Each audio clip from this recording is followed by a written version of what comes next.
Lovecraft at the Movies, Episode 7, The Curse of the Crimson Altar.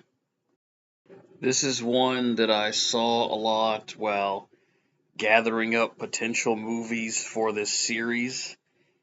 That image of the witch was very striking. The movie looked very colorful. It has a lot of heavy hitters from old school horror, and so I was looking forward to it. An antique dealer named Robert Manning goes to an ancient town called Greymarsh in search of his missing brother. They have a connection to this town as it is where their family comes from. He ends up at a palatial estate where a wild party is taking place. The owners of the house play coy with him, pretending to know nothing about his brother while impeding his investigation. It turns out that in the past a witch was burned. Every year the town holds a ceremony where an effigy of the witch is burned. Some locals believe that the witch has cursed the area. Robert stays at the mansion while he conducts his investigation. Every night when he sleeps, he sees visions of a green-skinned witch. This woman demands that he sign her book, and he is subjected to surreal trials and torments. As all of this is going on, he tries to seduce a young woman named Eve, who is the niece of the house's owner. So, yeah, there's a bit of intrigue. It's unclear who he can and can't trust. He's very much on his own in this situation.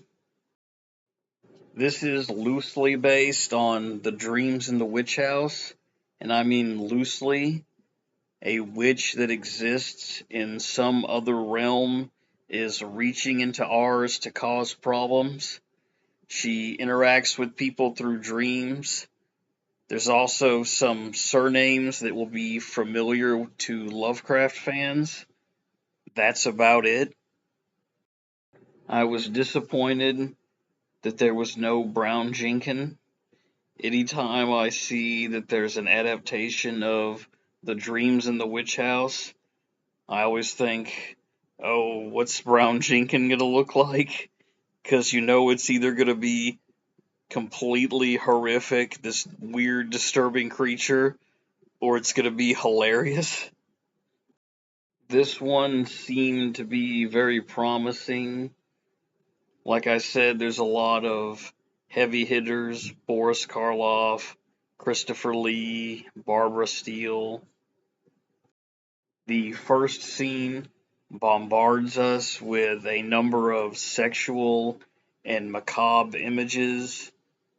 One of the first things that the protagonist does is he stumbles into this wild party with all these crazy things happening. The movie has that look, that color from back in the day. It feels like The Prisoner, something of that nature. These surreal images, the kind of stuff that the British used to do. And yet it feels like it's all bark and really not any bite. There's no nudity for quite some time, despite the fact that there's all these crazy parties and evil ceremonies going on where all these women are running around. It really wants to be a Hammer horror or a swinging 60s type film, like something Austin Powers would watch. But just like Austin Powers, there always seems to be something blocking the nudity. It can't even show an ass crack. The movie feels censored. At one point, a girl is said to be naked, but she's really wearing a semi-transparent bodysuit.